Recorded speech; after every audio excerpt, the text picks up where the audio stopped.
been listening to Brother Zach's messages since I was very young. और मेरे बहुत ही छोटे से ही मैंने ब्रदर जैक के मैसेजेस को सुना है। When I would listen to some of his sermons, he would sometimes say of his own self, कई बार उनके कई संदेश को जब मैं सुनता था तो वो खुद के बारे में उनके खुद के अनुभव में से वो बताते थे that in his life he had no desire for anything or anyone on this earth but only God. कि उनके जीवन में उनके लिए ये संसार की बातें या संसार के कोई व्यक्ति को लेकर कोई इच्छा नहीं थी, सिर्फ परमेश्वर की इच्छा थी। And he would say that a wholehearted Christian should have that same kind of desire. और फिर वो ये भी कहते थे कि एक सच्चा मसीही व्यक्ति वो है जो इस तरह का एक इच्छा रखता है। But when I saw my own life, I was so far from that. लेकिन जब मैं अपने खुद के जीवन को परखा तो मैंने देखा कि मैं इस बात से कितना दूर था। Let alone sin, but even legitimate things meant so much for me. और पाप को तो छोड़ दो, लेकिन बाकी के जो सारे चीज थे वो मेरे लिए कितने सारे मायने रखते थे। So even though I wanted to be a wholehearted Christian, yet I wanted all of these things because I felt they are important. और लेकिन एक मसीही होने के बावजूद भी सारी बातें जो मायने रखते थे उनके पीछे दौड़ता था, क्योंकि मुझे लगता था कि संसार में तो उनका महत्व बहुत है। But I knew that that's not right. My ultimate goal in life should be to come to a point where only God alone is everything for me. और लेकिन मैं ये जानता था दिल में कि ये गलत है, और ये जानता था कि आखिर में सबसे महत्वपूर्ण बात ये है कि परमेश्वर की इच्छा जो है उसी को मुझे पूरा करना है। But by nature that wasn't true of me. लेकिन स्वभाव से ये मुझसे हो नहीं पा रहा था। So then as someone had told me, I started to pray a prayer. लेकिन जैसे किसी ने मुझे बताया था उस तरह से मैं प्रार्थना करना शुरू किया। That Lord, this is not my true condition. कि परमेश्वर ये मेरी सच्ची हालत नहीं है। In my true condition, I want all of these things. और सच्चे जरिए से देखे जाए तो मुझे तो ये संसार की सारी बातें मुझे चाहिए। But in reality, I know that is what I should be. लेकिन सच में तो मैं ये भी जानता हूँ कि जो तेरी इच्छा है उसी को मुझे चाहना चाहिए। The man who only desires God and God alone. ऐसा एक व्यक्ति जो सिर्फ परमेश्वर और परमेश्वर ही को खोजता है और चाहता है। So as someone had suggested, I started to pray that Lord, I may not be willing, but I am willing to be made willing. और जिस तरह से किसी ने मुझे बताया था तो मैंने प्रार्थना की, परमेश्वर हो सकता है कि मुझसे ये हो नहीं पा रहा, लेकिन मैं निर्बल होकर नम्र होकर ये चाहता हूँ कि तू मुझे होने के लिए बना दे। In our own lives, many a times we can be very discouraged. कई बार हमारे खुद के जीवन में हम निराश हो जाते हैं। We listen to all of these wonderful men of God and wonderful messages. और इतने सारे परमेश्वर के लोगों का जो संदेश, बहुत अद्भुत संदेश हम सुनते हैं। We see the way they are living their lives. हम देखते हैं कि किस तरह से वो अपने जीवन को जी रहे हैं। We see the heights that they have reached in their spiritual life. और उनके आत्मिक जीवन में जिस चोटी पर वो पहुंच गए उसे देखते हैं। And we are like, I don't have that natural desire. और लेकिन हम खुद को जब देखते हैं कि वो हमारे में वो स्वभाव या इच्छा नहीं है। And we pray that we want to get more spiritual, but we find ourselves not becoming spiritual. और हम प्रार्थना करते रहते हैं कि परमेश्वर मैं आत्मिक बनना चाहता हूँ, लेकिन हमें वो आत्मिकता होती नहीं है। And many a times we may be expecting instant results. Today I pray that I should become this godly man. In a few days I should become that godly man. और कई बार हमारी ऐसी इच्छा होती है कि आज यदि मैंने प्रार्थना किया कि परमेश्वर मुझे आत्मिक बना दे और इसे धर्मी मनुष्य के समान बना दे, तो झट से हम वो धर्मी मनुष्य नहीं बन सकते। But you know what? God is a God who answers prayer. लेकिन हमारा परमेश्वर ऐसा परमेश्वर है जो प्रार्थनाओं का जवाब देता है। Whether you see the results right now or not, He's working and He's answering your prayer. यदि आपकी प्रार्थनाओं का जवाब आपको मिला हो या नहीं, लेकिन अभी भी परमेश्वर आपके जीवन में वो कार्य कर रहा है। I heard in a message by a preacher called Paul Washer. और एक पॉल वॉशर के संदेश में मैंने ऐसे एक बात सुनी थी। The most dangerous prayer that you can pray is that Lord, make me like Jesus Christ. और सबसे खतरनाक प्रार्थना एक ऐसा प्रार्थना है जहाँ पर आप प्रार्थना करके कहते हो कि परमेश्वर मुझे यीशु मसीह के समान बना दे। You know why?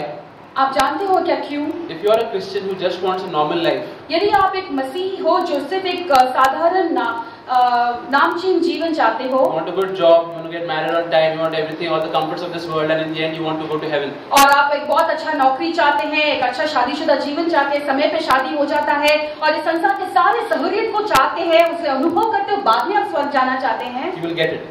आपको ऐसा हो जाएगा, मिल जाएगा। But you will miss God's plan for your life. लेकिन परमेश्वर की जो योजना आपके लिए है उसे आप चूक जाओगे। But if you're honest, लेकिन आप यदि ईमानदार हो, you say, Lord, this is my true spiritual condition. I do not desire you. कि आप कहें कि परमेश्वर ये मेरा आत्मिक जीवन का सच्चा हालत है कि मैं तुम्हें कभी नहीं खोजता, नहीं चाहता। But after seeing all of these, after knowing all of these truths, I want to be that man. लेकिन इन सारी बातों को सुनकर, संदेशों को सुनकर, सच्चाई को जानकर मैं उस व्यक्ति के समान बनना चाहता हूँ। And you begin to pray that, Lord, if I'm not willing, I'm willing to be made willing. यदि आप ये प्रार्थना करते हैं कि यदि मुझसे नहीं हो पा रहा, लेकिन तुम मुझे इस कदर बना ले कि मुझसे हो पाए, then God begins to work in your life. फिर परमेश्वर तुम्हारे जीवन में कार्य करना शुरू करता He है। brings trials. वो फिर आपके लिए वो सारे जो समस्याएं को लेकर आता He है, brings testings. फिर वो सारे जो परीक्षाओं को ले आता He है, allows people to make a mess in your life. और फिर वो अनुमति देता है कि आसपास के लोग जो है तुम्हारे जीवन के साथ खिलवाड़ करें, He will allow yourself to make a mess of your life. और फिर वो ये भी अनुमति देगा कि तुम तुम्हारे खुद के जीवन को लेकर मजाक मस्ती बना लो। And through all of this, और इन सारी बातों के जरिए से you will find that when you come to the end of these trials, कि तुम इन सारी समस्या के अंतिम छोर तक जब पहुंच जाते हो, the prayer that you had initially prayed, जो प्रार्थना आपने बहुत पहले किया था, that you become a man who only desires God and doesn't desire the things of this world, कि तुम ऐसा व्यक्ति बनना चाहते हो जो सिर्फ परमेश्वर को चाहता है, ना कि संसार की किसी भी बात को, it will be more true of your life at that time than when you first began. और वो फिर तब जब आखिर में पहुंच जाते हो तब तुम्हें ये सत्य बात हो जाएगी इसके कि पहले जब तुमने उस प्रार्थना को शुरू की थी। Are you going through problems, क्या आप समस्याओं से गुजर रहे हो? heartbreak, क्या आपका दिल टूट चुका है? financial trouble, क्या आपकी आर्थिक परिस्थिति है? people mistreating you, क्या लोग आपको गलत फायदा उठाते हैं? injustice being done to you, क्या आपसे अन्याय हो रहा है? all sorts of hell breaking around you. और सारी जो बातें हैं, जो नर्क पूरी तरह से आपके आसपास खुल गया है। If you have a desire in your heart that you want to live for God, लेकिन यदि आपके दिल में एक इच्छा है कि आप परमेश्वर के लिए जीना चाहते and हो, all these trials are God's answer to your own prayer. और ये सारे समस्याओं के जरिए से तुमने जो प्रार्थना की थी उसके लिए परमेश्वर जवाब देता है। Your own prayer that you become a disciple of Christ. तुम्हारा खुद का वो प्रार्थना जो कि तुम यीशु मसीह का चेला बनना चाहते हो, He is breaking you, परमेश्वर तुम्हें तोड़ रहा है, answering your prayer, तुम्हारी प्रार्थना का जवाब दे so रहा that है, in the end you yourself will be benefited. ताकि आखिर में तुम्ही को इससे फायदा होगा। And when we recognize this, और जब हम इस बात को पहचान we लेते will no हैं, longer resist trials. और फिर उसके बाद हम कभी भी किसी क्लेश या समस्या को हम उससे दूर नहीं We भागेंगे, will no longer want a life in which there are no problems. और फिर ऐसा एक जीवन जहाँ पे कोई समस्या नहीं है उसको हम नहीं चाहेंगे, Because trials are the only way through which God can cause us fallen human beings to freely come to a place where we choose only Him. और क्योंकि कल इस समस्या के जरिए से ही परमेश्वर हमें ऐसे एक जगह पर लेकर आता है जहाँ पर हम सिर्फ परमेश्वर और परमेश्वर ही को खोज करने लगते हैं, And in the end, through all of this, God makes your life a message. और फिर आखिर में इन सारे बातों के गुजरने के बाद परमेश्वर आपका जीवन जो है उसी को एक संदेश बना देता है। It's very easy to preach a message with words, और वह शब्दों के जरिए से एक संदेश देना बहुत आसान है, but God wants your life to be a message. लेकिन परमेश्वर चाहता है कि तुम्हारा जीवन स्वयं खुद एक संदेश बन जाए। And at the end of all of these things, और इन सारी बातों के आखिर में your life, your testimony will give hope to others. कि तुम्हारा जो जीवन है, तुम्हारी जो गवाही है, वो दूसरों के लिए एक आशा का कारण बन जाएगा। Others will look at you and say, I was encouraged by your life. और दूसरे जो लोग हैं वो तुम्हें देखकर कहेंगे कि तुम्हारे जीवन जीने के तरीके से मैं प्रोत्साहित हुआ। God will display His faithfulness and His goodness through your life to others. और परमेश्वर अपनी विश्वास योग्यता और भलाई जो है तुम्हारे जरिए से दूसरे लोगों को वो प्रकट करेगा, Then make you a genuine blessing to the church. और फिर वो सच्ची तरह से तुम्हें कलीसिया को एक आशीष ठहराएगा। People will forget your messages. लोग जो है तुम्हारे संदेश को शायद भूल जाएंगे, They will never forget the effect of your life. लेकिन तुम्हारे जीवन का जो असर उन पर हुआ है उसे वो कभी नहीं भूल सकते। If you're going through problems, यदि तुम समस्या से गुजर रहे हो, I have a verse for you. तो मेरे लिए आपके लिए एक वचन है, Zephaniah chapter 3.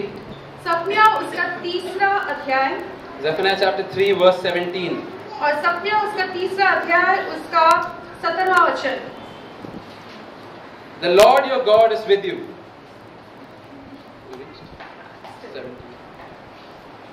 तेरा परमेश्वर यहोवा तेरे बीच में है, He is mighty to save.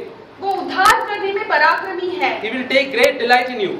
वह तेरे कारण आनंद से मग्न होगा, He will quiet you with His love. वह अपने प्रेम के मारे चुपका रहेगा, He will rejoice over you with singing. फिर ऊंचे स्वर से गाता हुआ तेरे कारण मग्न होगा। Through all your trials that you're going through right now, और तुम्हारी सारी कठिनाइयों से, जो समस्याओं से तुम अब गुजर रहे हो, God is with you.